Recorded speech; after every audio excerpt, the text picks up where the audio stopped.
Muy buenos días, amigas televidentas, amigos televidentos. Soy su servidor Jorge Burges Rodríguez. Encantado de estar otra vez con ustedes platicando algunos temas que quiero plantearles, ¿verdad? Antes que nada recordar a los compañeros varones de organizar sus clubes de Toby. Es importantísimo en esta época que estamos viviendo hacerlo, ¿verdad? Eh, bien, bueno, ¿qué pasa? ¿Cómo empezar a hablar? Bueno, miren, alguna vez estábamos ahí por los años 90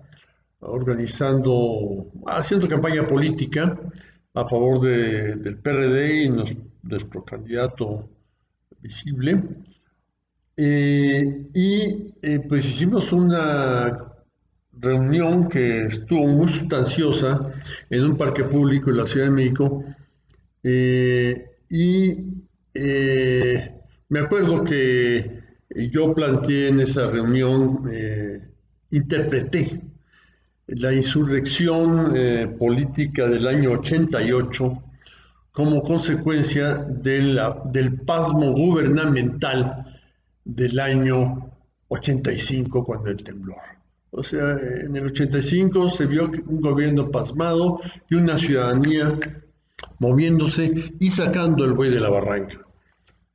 En ese momento, pues, se plantearon muchas cosas en la mente de muchísimos ciudadanos y vino la insurrección política, civil, pacífica del año 88, 1988. Bueno, era más o menos lo que interpretaba yo, pero al evaluar el meeting, la reunión que habíamos convocado, bueno, pues resultaba que esperábamos 500 asistentes y llegaron 200, ¿verdad? Y a mí se me ocurrió matizar el triunfalismo de algunos compañeros diciendo que era un 40% de éxito nada más. Bueno, esto ofendió a muchos compañeros. La verdad, eh, cualquier la actitud de matizar un triunfalismo exagerado suele ser ofensivo para quienes lo hacen, ¿verdad? Pero yo creo que en política hay que ser muy realista y tomar este tipo de cosas en cuenta, ¿verdad? Yo diría que respecto a la consulta que se hizo acerca del juicio a los expresidentes, pues el triunfo es mucho menor en cuanto a asistencia a la consulta, a ir a votar a la consulta, fue menor a un 20%. En este sentido, no es ni mucho menos un triunfo. Esto debemos de considerarlo más hacia la frustración, aceptarlo como un fracaso, una frustración, pero no como un triunfo, porque del 7% de asistentes, 7% del padrón que fueron a votar, hubo una mayoría que votó a favor del juicio a los presidentes. Miren, el fallo es monumental, no se logró convencer a la ciudadanía, ni siquiera a nuestros propios militantes, de la pertinencia de ese juicio. Se iban a gastar, además, de haberse logrado, una energía política muy grande. Entonces, en cierta forma, qué bueno que fracasó, ¿verdad? Pero aceptarlo es mejor la gente que acepta este tipo de cosas, porque eso permite componer los errores. Yo creo que hay varios. El tema de juicios de presidentes, mucha militancia nuestra tiene muy presente a Calderón y a Peña Nieto y nada más. Eso tenemos que aceptarlo. Y hay cosas que estas generaciones jóvenes han sido ofendidas por el fracaso de la política neoliberal. La política neoliberal tuvo ciertos éxitos al principio, pero ahora ya no. Entonces, los jóvenes, la gente joven, se siente afectada por los últimos dos presidentes, y yo considero que la cuestión de haber declarado la guerra al narco es un terrible error político histórico de Calderón. Y bueno, la debacle de Peña Nieto pues va en todos sentidos, la Casa Blanca, Ayotzinapa, todo eso es imperdonable, ¿verdad? Pero de ahí a que se les pueda afincar un delito, así materialmente, está en chino. Entonces, qué bueno que no, que la cosa se podría cambiar por una comisión de la verdad, lo cual sería algo muy interesante, una especie de juicio del Tribunal Russell acerca de la política norteamericana en Vietnam, ¿verdad? Algo de ese estilo es mucho mejor que andar pensando en un juicio tal cual se da en los juzgados contra estos señores, ¿verdad? Bien, adelante. No he dicho todo porque no todo está en la mesa, ¿verdad? Bien, lo otro que sucedió esta semana, o está sucediendo, el cambio de secretario de Hacienda, ¿verdad? Yo creo que está muy bien este cambio, puesto que a un hombre joven, 50 y tantos años, con ya una buena experiencia acumulada como funcionario en las finanzas públicas, que es el licenciado Arturo Herrera, pues queda disponible para un puesto muy importante, que es presidente del Banco de México, gobernador del Banco de México. Lugar donde hay que hacer una política, aún dentro de las terribles restricciones que tiene el Banco de México, que se ha puesto México como grillete, pero no se puede cambiar a corto plazo. Sería cuestión de una gran labor política cambiar el grillete de ser un banco que solo se dedica al control de la inflación, al valor de la moneda, y no tiene en cuenta los problemas económicos que van a dar a la conservación del empleo, ¿verdad? Esto es un grillete que México mismo se puso, desgraciadamente, cuando hubo reformas al Banco de México. Hubo algo muy bueno que es la autonomía, pero esta cuestión de solamente dedicarse al control de la inflación es un error. Control de inflación y fomento al empleo, cuidado del nivel de empleo, es algo fundamental. Son dos lados de la actividad financiera gubernamental que debe de respetarse, ambos.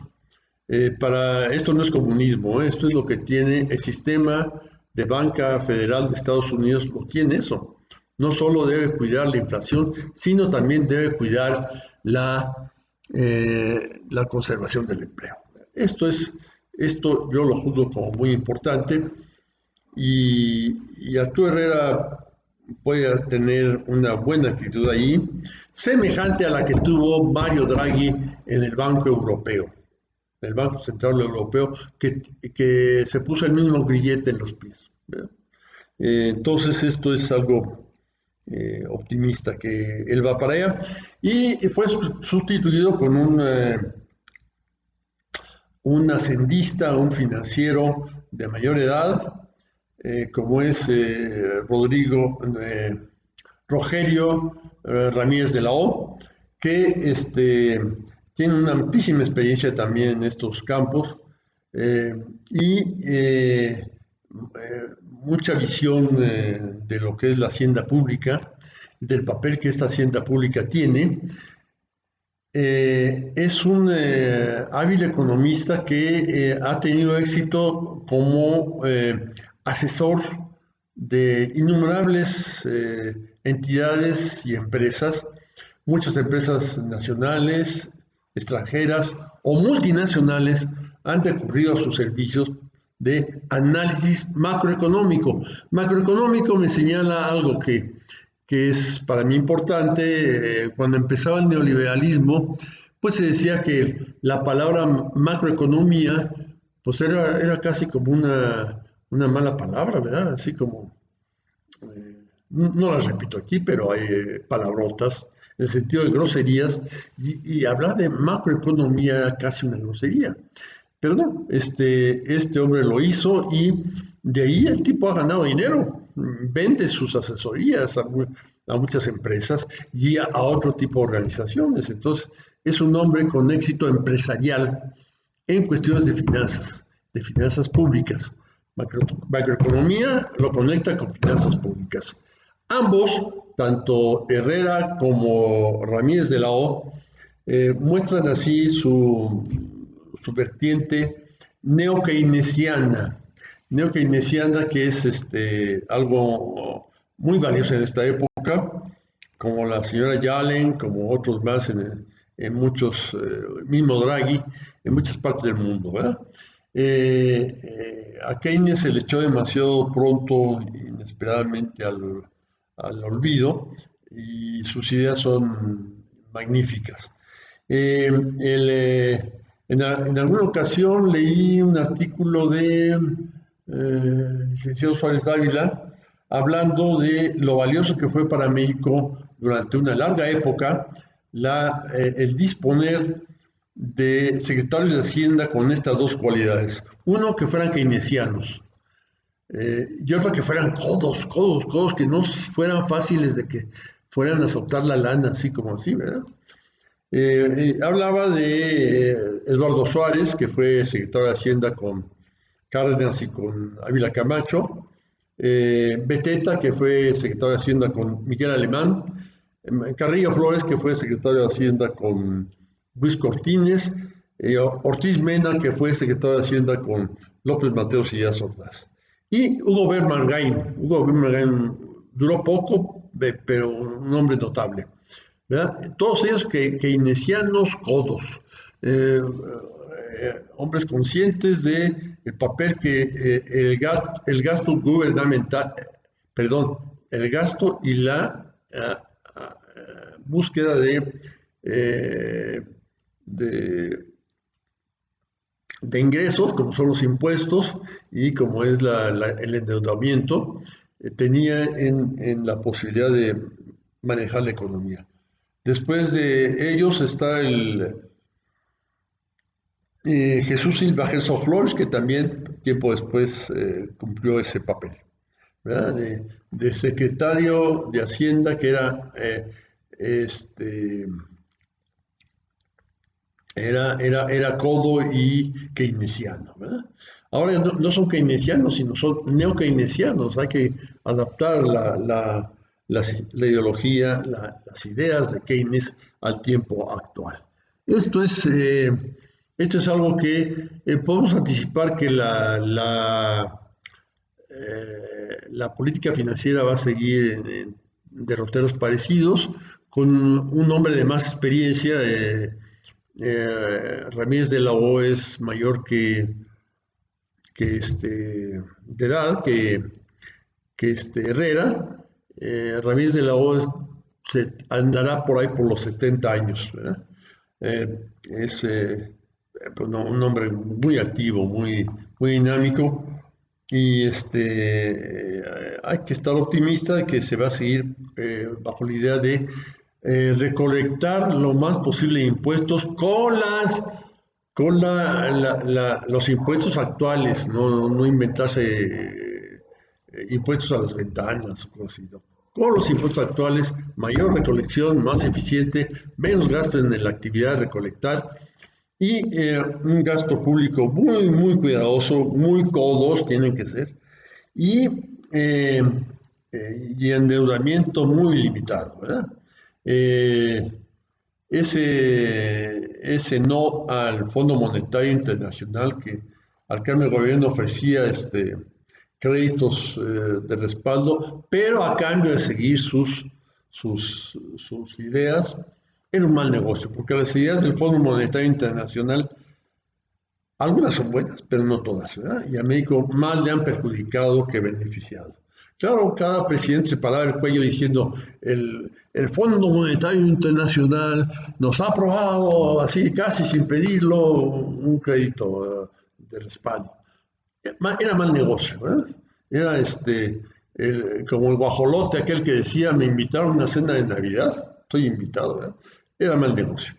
Pero estos cuatro están muy conscientes de ello y ambos en el Banco de México y en la Secretaría de Hacienda van a hacer una gran labor.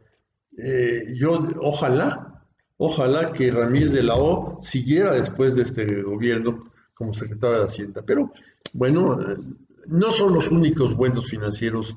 Afortunadamente, México siempre ha dispuesto de buenos tecnócratas.